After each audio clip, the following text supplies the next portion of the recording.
En cambio, sobre todas estas ideas que si en el fondo miren como tiene que haber una explicación, entonces ahí está Dios. Ahí se olvídenlo, ahí no hay forma de probar nada. Entonces, a eso, yo no digo que eso no sea legítimo, es que eso no es ciencia. Eso no es ciencia. Ahora, volviendo a la cuestión de cómo tengo el sentido de la vida, si cambia la cosa, si es la evolución, la creación. No, veamos. Lo voy a poner de esta forma. Vamos a ver. No puedo yo darle sentido a mi vida si no pienso que Dios me creó. Pero es que ¿en qué sentido estamos hablando de Dios me creó? Porque yo puedo rastrear perfectamente cómo mi organismo humano surgió. Y que yo sepa, no había ningún Dios en medio. Estaban mi papá y mi mamá cogiendo, o sea, teniendo sexo. ¿Sí? ¿Verdad? Yo no sé ustedes, pero yo tengo hijos. Y igual, o sea, ¿cómo surgieron mis hijos? Bueno, nos pusimos a tener sexo con mi esposa. ¿Sí?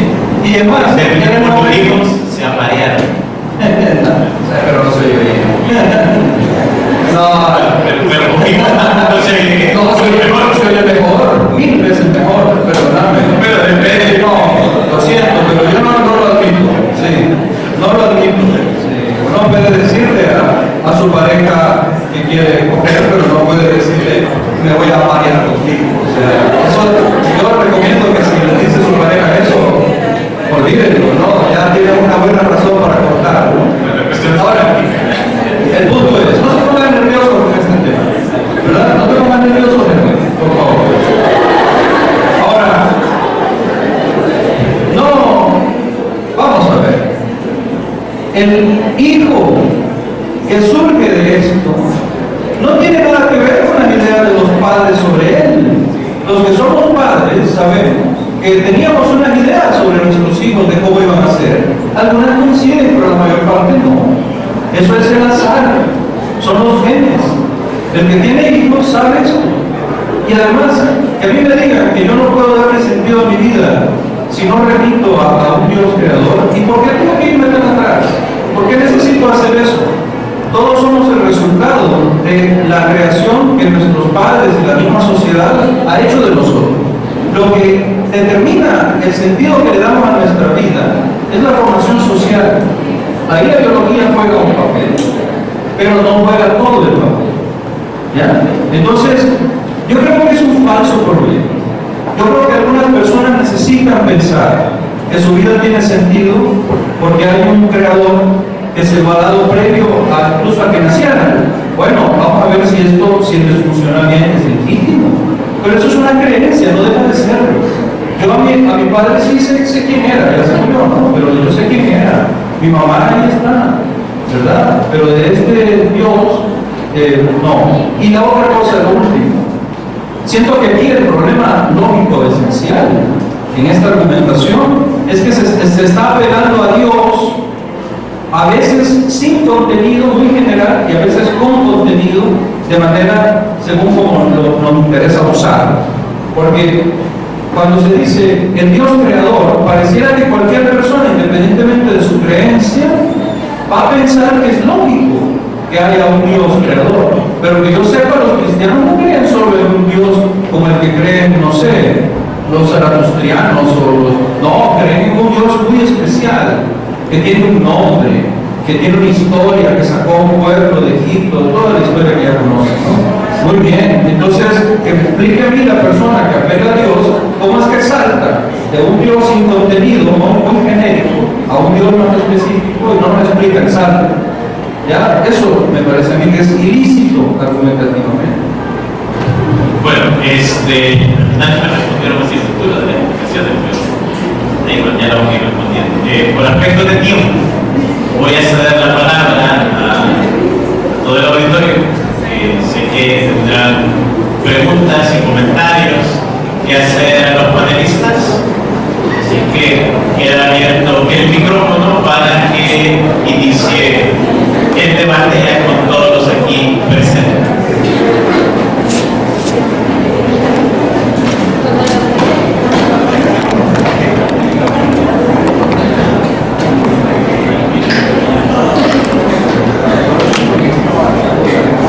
Bien, buenos días. familiar que está conociendo. Y yo siempre he tenido una concepción, no sé si errónea o... Por favor, guardemos silencio, escuchemos la pregunta. Pero quisiera preguntarle al doctor Germán, que es el que ha expuesto un poco acerca de esto, de evolución. Yo siempre he visto una línea bien delgada en cuanto a lo que es adaptación y a lo que es evolución. Adaptación, luego cuando el organismo se adapta de cierta manera, evoluciona, o es la adaptación algo paralelo a la evolución, a dónde converge, que diverge, que ese es uno, que Me olvidadizo, te voy a responder, se me va a olvidar. La adaptación es un elemento que está dentro del mecanismo general de la evolución. De hecho, los organismos van procurando, no con una voluntad, sino que por el juego de factores entre el organismo y el medio. Hay un jueguito que yo le comentaba al amigo que está detrás, un jueguito entre el ser vivo y su ambiente. ¿Ya? Por eso es que se nota como cierta complementariedad en los nichos ecológicos entre el ser vivo, el animal, por ejemplo, y su ambiente. Entonces hay una adaptación, indudablemente, pero es una adaptación que toma tiempo, ¿verdad? Toma tiempo y va un poco operando por, vamos a decir, prueba y error, ¿verdad? Entonces al final resulta que tienes tus organismos, que son los que sobreviven bien adaptados.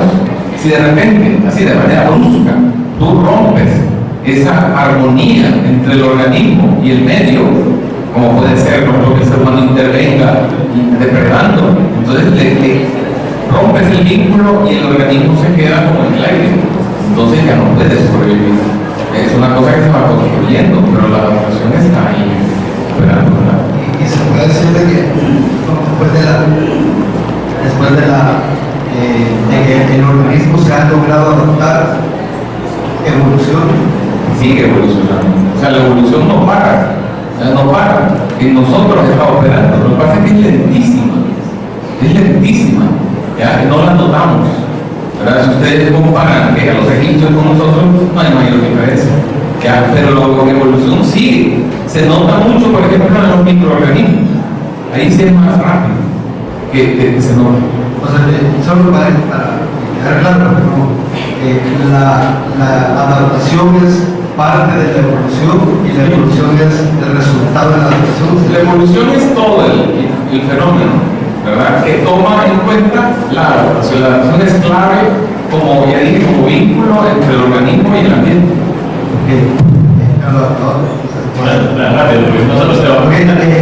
La otra pregunta es, hasta ahorita es... Siempre, hermano.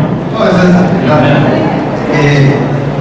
me da la sensación de que la metodología científica que se tiene hasta ahorita está como en su máximo potencial, por decirlo así, en el sentido de que si algo no se puede probar, no existe.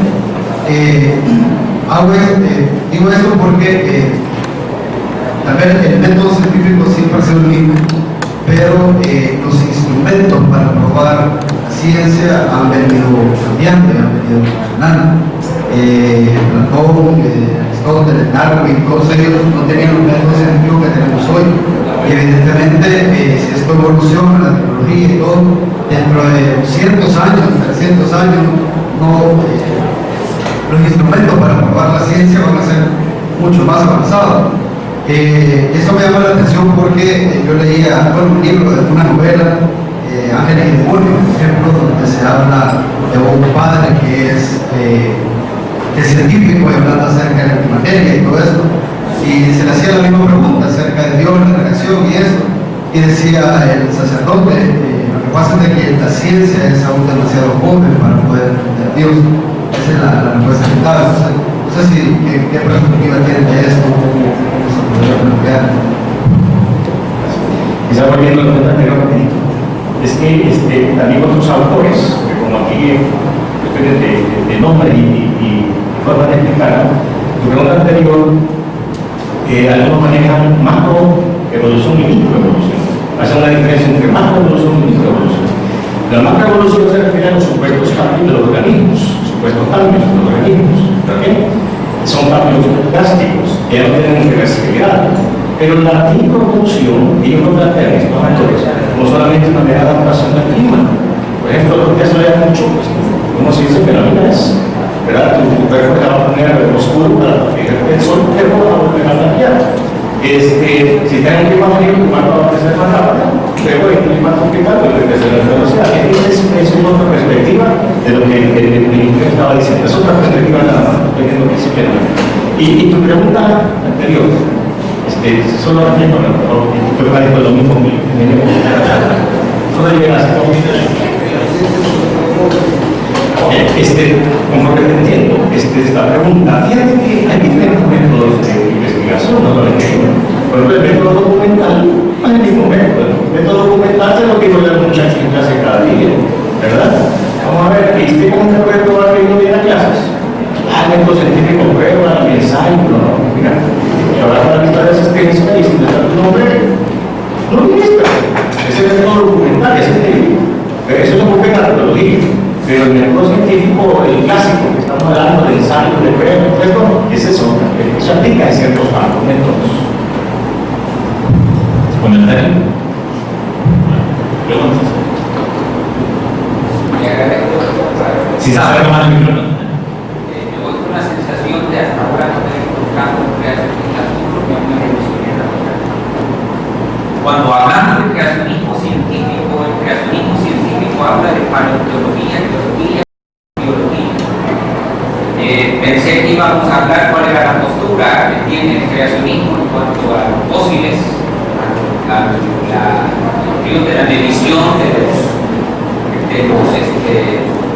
la edad de la Tierra y el diluvio y otras cosas, pero no se dio así. Para el doctor Molina, creo que filósofo, una imprecisión intelectual es decir que la Biblia de la creación no tiene mayor relevancia. Es equivocada. En toda la Biblia el tema de la creación está más importante. Ahora una pregunta para el doctor. Una de las divergencias que hay entre la creación y la evolución es que la evolución dice que nunca ha habido ningún milagro ni acto sobrenatural en toda la historia. El creacionismo dice que sí, y que el milagro fue la intervención de Dios. El evolucionismo, su axioma es que la ciencia es toda la verdad. El creacionismo dice que la Biblia está por encima de toda la sabiduría y de toda la literatura humana. Entonces los creacionistas dicen que una de las evidencias históricas de la creación es la semana del siglo XIX. Cuando Napoleón Bonaparte quiso extender la semana a 10 días y los caballos se morían. A eso es histórico. ¿Cuál es la explicación que la evolución da a la existencia de un ciclo semanal? Esta es la primera pregunta. La otra pregunta es que la diferencia... Se acerca un poco más al micrófono. Sí, la otra diferencia es que usted dijo que no hay diferencia entre los animales y los seres humanos. La Biblia dice que sí, que el ser humano es especial porque es a imagen y a creación de Dios. La cita de un evolucionista en relación a eso dice: no debemos preferir siempre a los seres humanos simplemente por ser humanos, y en algunos casos ciertos animales tienen más derecho a la vida que ciertos humanos. ¿Qué opina usted al respecto? Bueno, son varias preguntas. No sé quién. Sí, bueno, el tema de la creación. Yo dije, voy a repetir lo que dije, el tema de la creación no es un tema esencial del cristianismo. No lo es. El Evangelio es el tema esencial del cristianismo. El tema de la creación es heredado del cristianismo de la Biblia hebrea. Tampoco, voy a seguir más allá todavía, no es ni siquiera el tema esencial del conocimiento judío. Los textos originales de la Biblia hebrea son los relatos de la salida de Egipto. la liberación del pueblo parte de Dios, que vence a los dioses de Egipto. Es más, el capítulo 1 del Génesis es uno de los textos más recientes escritos. Toda la persona que ha leído la Biblia habrá notado que el capítulo 1 y 2 de Génesis son contradictorios. No sé si se han dado cuenta. No sé si ustedes leen la Biblia, pues, pero yo siempre parto del supuesto de que en El Salvador casi todo el mundo conoce la Biblia y está aquí que sea así, porque es parte de nuestra cultura, ¿verdad? Mis hijos los tengo en un colegio, bueno, no los tengo. Ya salió, ya está. En un colegio donde le enseñan de la Biblia y todo eso. Ahora, yo estuve en un colegio también donde aprendí a leer la Biblia. Hay una contradicción muy llamativa entre Génesis 2 y Génesis 1. El relato de los 7 días que usted señala es de Génesis 1, ¿sí? Que es posterior a Génesis 2. Génesis 2 es más antiguo. Génesis 1 pertenece a una tradición. Ustedes saben pues, que la Biblia no fue escrita por un solo sujeto, fueron escritas a lo largo de muchos siglos por personas distintas y más bien por equipos de personas diferentes. Eso ustedes lo saben, ¿sí?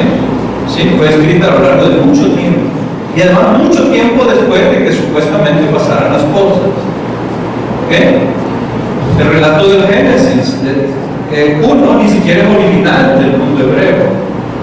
Es una especie de copia de otros relatos del Génesis, de otras culturas mucho más avanzadas y más, no sé, más refinadas que el mundo hebreo. Los hebreos eran un pueblo periférico, no como El Salvador, diría yo, tan chiquito, ¿verdad? Pero así, ¿no? O sea, era un pueblo medio salvaje, nómada, que andaba por ahí, que no tenía tierra, y estaba rodeado, ya saben ustedes por quiénes, ¿no? Enormes imperios, los egipcios, los asirios, babilonios, sumerios, los hititas, esos sí eran imperios, ¿no? Con cultura, literatura, tradición. De hecho, el relato de Génesis, así como pasa con muchos relatos del diluvio, que provienen probablemente del diluvio babilónico, los relatos antiguos sumerios, etc., fueron tomados por los hebreos y con eso fueron construyendo la Biblia. Así que es curioso, fíjense, ustedes agarran la Biblia y el primer capítulo que leen es probablemente uno de los últimos que se escribió. Si ustedes quieren ir a leer lo primerito que se escribió, vayan al relato de la liberación de Egipto en Éxodo. Por ahí está. Ahí tienen ustedes eso. Me tomo el tiempo para hablar de esto porque, volviendo al tema que nos ocupa, lo que yo quería recalcar es que yo entiendo que es muy importante para muchas personas el tema de la creación, pero eso no quiere decir que para el núcleo de la fe cristiana sea tan esencial. Y aquí es donde quiero conectar con la pregunta que yo siempre me hago con esto del creacionismo científico o creacionismo, como le quieran llamar. Yo lo voy a plantear de esta forma: los cristianos no necesitan, ¿sí?, crear un híbrido poco creíble como el creacionismo científico, que no se sabe si es ciencia o si no se sabe qué es, cuando uno realmente puede hacer lo que hacen con respecto a muchas otras explicaciones de la ciencia, ¿no?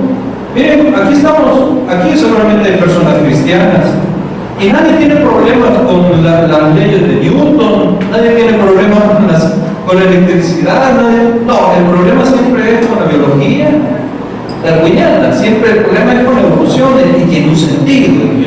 Exacto, y es ahí donde regreso al punto. Porque se tiende a pensar que no podemos pensar el sentido de la vida humana sin hablar del origen de la especie humana.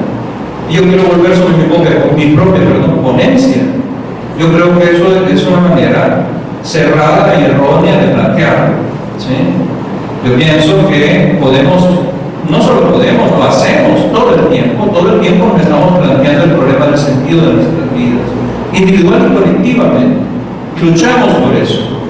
No me vengan a decir que los cristianos de esta época tienen la misma idea de cómo debe ser su vida y cuál es el sentido de su vida que tenían los medievales o que tenían los protestantes del siglo XVIII o no. Todo eso ha cambiado, se configura históricamente. Es lo que planteaba yo al final. El problema de la humanización y el problema del sentido de la vida es uno. Y ahí yo sí soy abierto al hecho de que tiene mucho sentido la religión. Claro que lo tiene, nadie dice que no tiene sentido. Pero ¿por qué le quieren llamar ciencia? Ese es el punto. No, eso no es ciencia. Antes de dar la palabra, no sé, la pregunta que me hizo era sobre los 7 días, ¿cuál es el sentido de los? Sí. No, esos son ciclos astronómicos, ¿verdad? Tienen que ver con algo que es así, que es la rapidez y el tiempo que se toma, por ejemplo, la Tierra en dar vuelta alrededor del Sol, o el tiempo de giro de la Tierra alrededor de su eje. Entonces se han hecho calendarios, las distintas culturas han hecho calendarios que nos han llegado hasta nosotros, los egipcios, los sumerios, los asirios, etc. Nos han ido legando esos calendarios y en base a eso nos regimos. Yo no veo ahí que tenga algo de especial, ¿verdad? O que se altere, no le veo, o que el domingo tenga algo. Eso nosotros lo hemos determinado en base a ciclos astronómicos. Que si somos especiales los seres humanos, bueno, pues tenemos características que son muy propias, ¿verdad? Tenemos una inteligencia, eso está claro, es una inteligencia bastante potente, es lo mejor que tenemos, la inteligencia, ¿verdad? Las cucarachas tienen sus recursos también, ¿ya? La pregunta es en base a esta cita del evolucionista que dice, no debemos preferir siempre a los seres humanos, simplemente por ser humanos. Y en algunos casos, ciertos animales tienen más derecho a la vida que ciertos seres humanos. Pues sí, pero claro, ese es un tema de ética ya, el tema del derecho a vivir, que eso lo decimos los seres humanos, es una construcción nuestra. Lo que hay, como dije antes, lo que hay en la naturaleza es una tremenda lucha. Se oye un poco feo, pero lo que es una carnicería. Lo que ha quedado atrás es un montón de especies extintas, es lo que hay. Nosotros somos de los últimos en haber llegado a esto, estamos sobreviviendo como bien podemos con nuestra inteligencia. Derecho, pues el derecho a vivir es una construcción humana, ¿verdad? Está claro que hay un ecosistema, hay unos ecosistemas, hay unos equilibrios entre especies y especies, y está claro que si rompemos el equilibrio, perdemos todo, ¿verdad? Lo que dije antes. Entonces, desde esa perspectiva, pues sí, hay que proteger el medio ambiente, las especies.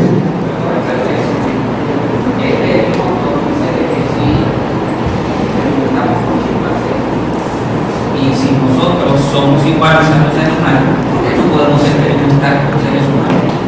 Es decir, porque para el evolucionista la vida no es sagrada. Entonces, las implicaciones serían de que estaría yo dispuesto, por ejemplo, a un pariente, un familiar mío, llevarlo para que no te alimente. Entonces, en una base, la teoría evolucionista es más teórica y en otra es más rigurosa. Voy a intentar, pero en su caso de la respuesta a la pregunta muy buena. Fíjese que aquí hablamos de dignidad, algo que nos falta mucho a los latinoamericanos, porque somos tercermundistas. Y hablamos de clase social, de lucha de clase, etc. ¿no? Y eso quiero volver un poquito a la ponencia del doctor Molina. Cuando hablamos de dignidad, la palabra dignidad significa el valor de las cosas, el valor de las personas. Este valor dice que, pues, que todos somos iguales, pero que todos somos iguales tanto, ¿no? Entonces, ¿en qué quedamos? El asunto de la dignidad. Cuando partimos de la evolución, de la teoría evolucionista, dice que soy un animal evolucionado. Eso no me da mucha dignidad. Pero cuando partimos de la teoría creacionista, que dimos de un Dios glorioso, un Dios grande, un Dios omnipotente, eso me da la dignidad. Y eso no es creer al que yo prefiero, ¿verdad? Creer esto al otro, porque me conviene. No, solamente estoy citando porque la perspectiva del doctor era antropológica, es decir, aún no con esto, el hombre actúa en base a lo que siente y siente en base a lo que cree. Todas las creencias las dan un sentido. Si yo creo que vengo de un mono, quizá me voy a terminar comportando como mono. Si yo creo que vengo de Dios, realmente voy a creer, me dignifico más y voy a querer vivir en un nivel mejor de la Eso es antropología.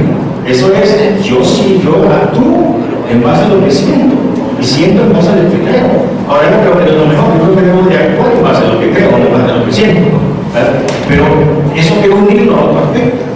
Y es el aspecto del sentido que nos da Dios, pero el creer en Dios. Y la pregunta era, entonces si yo no creo en Dios no tiene sentido mi vida, y entonces, y el doctor ya respondió en general, no, sí podemos encontrarle sentido. Creo que es correcto, ¿no? Y por eso nos metemos al asunto de la explotación, de la crueldad, del capitalismo, de la lucha de clases que el doctor nos ha planteado. Miren, cuando uno no encuentra el propósito de su vida, se va a dedicar, como decía un filósofo, a concentrarse en las cosas del piso de abajo, que no en las cosas del piso de arriba, ¿verdad? ¿Qué significa el piso de abajo? Materialismo, hedonismo, el conocimiento, la autorrealización. Que hoy en día nuestra sociedad, de la cual el doctor hablaba y despotricaba un poco, estaba diciendo que tiene mucho que desear. Somos explotadores del medio. Y cuando se habla de la explotación del medio del ecosistema, digo, cuando uno lee la Biblia y la entiende bien, llega a la conclusión equivocada de que Dios nos dijo, apenas te quedan que ustedes explótensela, dámensela. Mire, Dios no le dijo eso a Adán. Le dijo para ser administrador, no dueño. El doctor lo ha planteado como que Adán creyó que era bueno, y eso es lo que él quería. No, Dios le dijo que iba a administrar el cuerpo y la tierra, no que se iba a acabar porque no era bueno. Entonces, esas son cosas que hay que mejorar en nuestra perspectiva teológica. Segundo, si yo no tengo algo ideales más altos, no voy a dedicar el día más bajos. Eso es sociología y psicología. Entonces, ¿por qué tenemos una sociedad tan vendida a los sensuales jóvenes? Ustedes viven así de una, bueno, ustedes más, ¿verdad? Más nuevecitos, han nacido una mente sensual. ¿Qué significa sensual? Que lo que nos interesa es lo que sentimos. Fíjense cómo hablamos, yo siento. Y cómo está la economía, bueno, yo siento, si no es de sentir nada, si es de calcular cómo vas claro, pero no estamos hablando de una manera sensual, ¿verdad? ¿Y tú crees que venimos de Dios? Bueno, yo siento, no solo de sentir, es de querer, de investigar. Entonces, ustedes están en una sociedad muy sensual. Tenemos diciendo esto, ¿a qué me refiero? If you like it, do it. Hasta en inglés, si te gusta hacerlo. Y sin embargo, eso no te importa, ¿verdad? Después de esta vida no hay otra, porque Dios no existe. Y como dijo Francis Bacon, que citó el ingeniero, Francis Bacon dijo, si Dios no existe, haz lo que quieras, porque no le vas a dar cuenta a nadie. Entonces, la sociología actual está afectada por tu cosmovisión. Si crees que viene de Dios, la sociedad no es diferente. Y no estoy hablando de un montón de religiosos en este país, porque el doctor tiende a confundir los religiosos con los cristianos verdaderos. Hay que separar. ¿Verdad? Sí, bueno, con respecto al tema de los derechos de los animales, porque Herman tenía razón, yo creo que eso es un problema ético. Pero bueno, está interesante porque está relacionado, me parece a mí, con la temática del debate. Porque el punto clave de la pregunta es si lo moral, es decir, son sujetos morales solamente aquellos que pertenecen a la misma especie. Ya Herman hablaba de Richard Dawkins, este biólogo que utiliza la expresión especismo, para referirse a algo semejante al racismo que conocíamos antes. El racista es alguien que niega derechos que tienen ciertos grupos.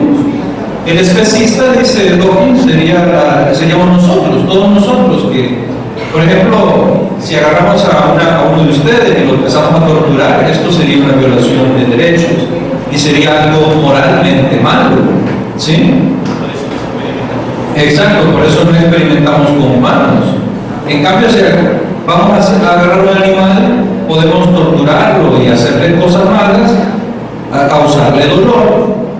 Primero no pensamos que tiene derechos usualmente, y luego pensamos que esto es cruel y feo, pero no es como agarrar un humano, y así podemos poner ejemplos.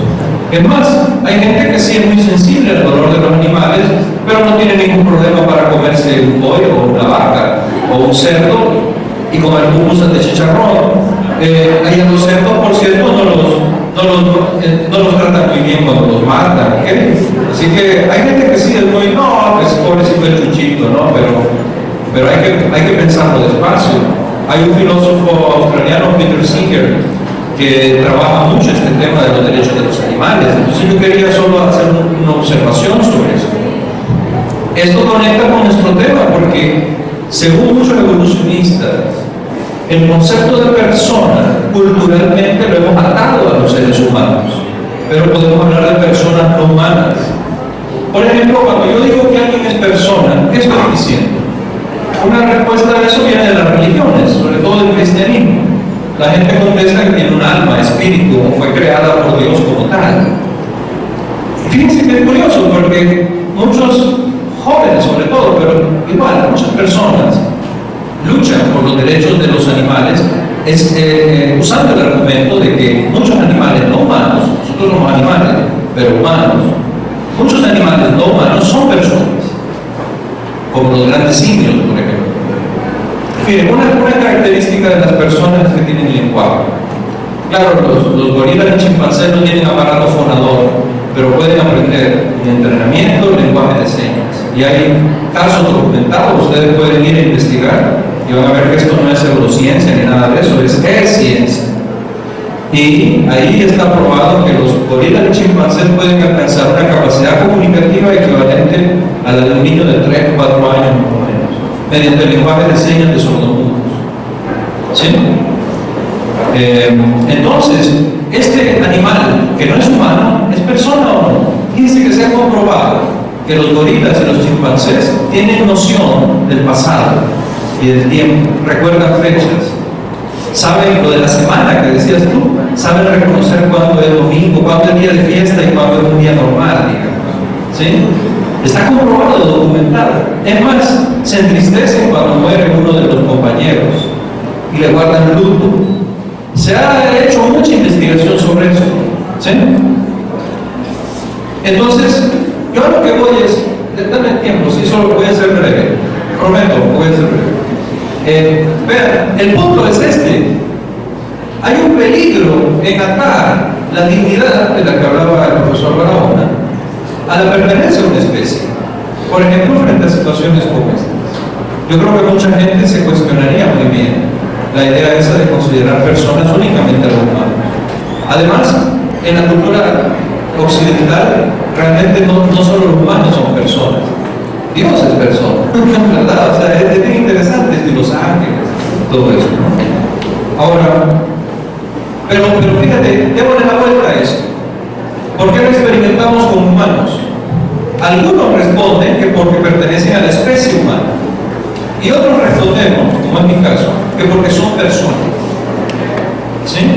Y al ser personas, no les estamos quitando dignidad, es decir, al poner énfasis en que son personas no les quitamos dignidad, pero podemos hacer diferencia. Por ejemplo, yo pienso que experimentar con humanos, sea cual sea su condición, no es ético, no es moral. Pero a veces no lo es porque el humano en el que se experimenta es el que padece, sufre y va en contra de sus derechos. Por ejemplo, que experimentáramos con algunos de nosotros. Pero a veces no lo es, no porque vaya en contra de sus derechos, sino en contra de los derechos de personas que están interesados en ese humano. Por ejemplo, ustedes conocieron el caso de Beatriz, esta muchacha que tenía un embrión adentro, ¿sí? ¿Verdad? Era un feto anencefálico, es decir, no tienen cerebro. Esa muchacha fue sometida se arriesgó su vida, después no se murió y se recuperó, pero pasó enferma y hospitalizada mucho tiempo, debido a que en El Salvador, una mujer, cualquiera de las mujeres que está acá, sépanlo bien, si alguna vez ustedes se embarazan y por el embarazo su vida está en peligro, la actual legislación de El Salvador no les permite salvar su vida. Que tenganlo bien claro. Eso es un error. El embrión de Beatriz no tenía cerebro. Era humano, por supuesto, era miembro de la especie humana, tenía ADN humano. ¿Sí? ¿Se puede experimentar con un embrión así? No, en absoluto. Eso nos causa como humanos un rechazo de inmediato, casi instintivo. Momento, no. Sí, así dicen que es asesinato, pero ahí es donde viene la distinción. Pero no tiene cerebro, por lo tanto él no tiene derechos intrínsecos. desde la perspectiva de quien adjudica derechos intrínsecos a las personas, porque para ser persona tienes que tener cerebro. Si no puedes experimentar dolor, sin cerebro no se experimenta dolor, ¿ok? Sin cerebro no hay conciencia de sí, no se puede sufrir, no hay intereses, nadie tiene interés en vivir si no tiene cerebro. El embrión de Beatriz no era persona, punto. A no ser que yo introduzca una creencia religiosa que diga que sí lo era. Pero bueno, en todo caso la ley del Estado no tenía que hacer nada ahí, porque es la ley del Estado, no es la ley de una iglesia ni nada que se supone. Un ejemplo pues para ver esto que el compañero decía, que me parece que va conectado, y dos cosas más rápidas, perdóname, es que por alusión del profesor Barahona, disculpen rápido. No es cierto que solo las personas no religiosas son hedonistas y todo lo que decía el profesor Barahona. Al escucharlo uno pensaría que una persona que tiene ya conciencia de que ha sido creado por Dios es una buena persona, y eso la experiencia lo demuestra fácilmente. Yo estoy seguro que eran personas religiosas las que mataron al arzobispo Romero en este país, ¿sí? Y los que torturaban a las personas. Son personas religiosas las que cometen crímenes también. Hay una cierta tendencia a pensar que los que somos agnósticos o ateos, por eso somos inmorales, malos, y claro, también a veces somos algunos malos a veces, ¿no? Pero no tiene nada que ver con el asunto ese, ojo con eso. Eso no es ninguna garantía. Y sobre la Biblia, es interesante, yo pienso que es interesante la observación que hacía cuando decía, bueno, es que la Biblia no dice eso. En la Biblia dijo el profesor Barahona, Dios le dijo a Adán que con la tierra, Bueno, muy bien, perfecto. Eso es interpretación de un texto. Pero ahí es donde vemos la diferencia entre la religión y la ciencia. La ciencia lo que habría dicho es, muy bien, ese texto me dice eso y vamos a ver si es cierto. Es una actitud muy distinta de las personas religiosas. Las personas religiosas piensan que como el texto lo dice, es así. Las personas científicas dicen, no lo sé, vamos a ir a probar. Bueno, definitivamente el debate se nos queda muy, pero muy corto. A lo mejor hacemos nosotros, quizás con los mismos ponentes o panelistas, ya lo vamos a cabildear, vamos a hacer una encuesta de mercado, cómo va el asunto. Bueno, no me resta más que agradecerles y ya se dan las palabras finales.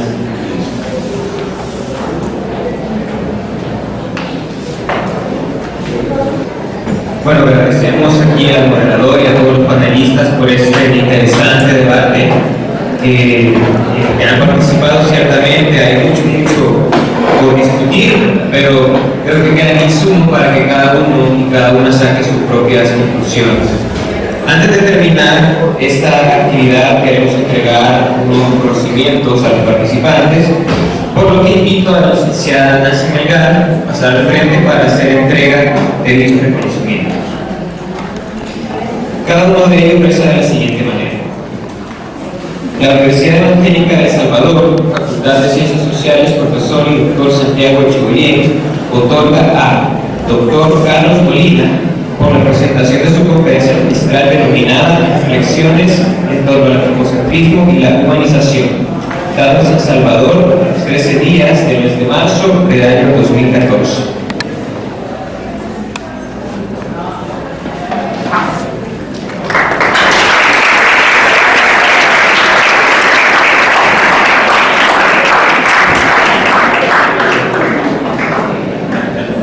Ingeniero Germán Fusier.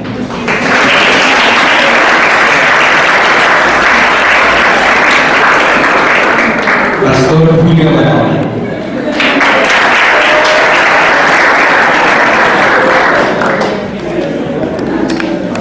Doctor Wilber Castellón.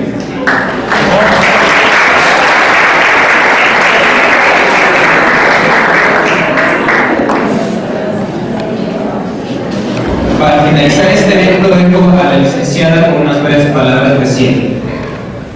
Gracias, compañera. Bueno, gracias a ustedes por haber asistido a esta primera jornada de antropología y comportamiento humano, por haber asistido, ¿verdad? Gracias. Este tipo de actividades genera un proceso de aprendizaje, crea más despierta más el interés por investigar y aprender más acerca de este tipo de temas. Así que yo les agradezco, bendiciones y buen provecho.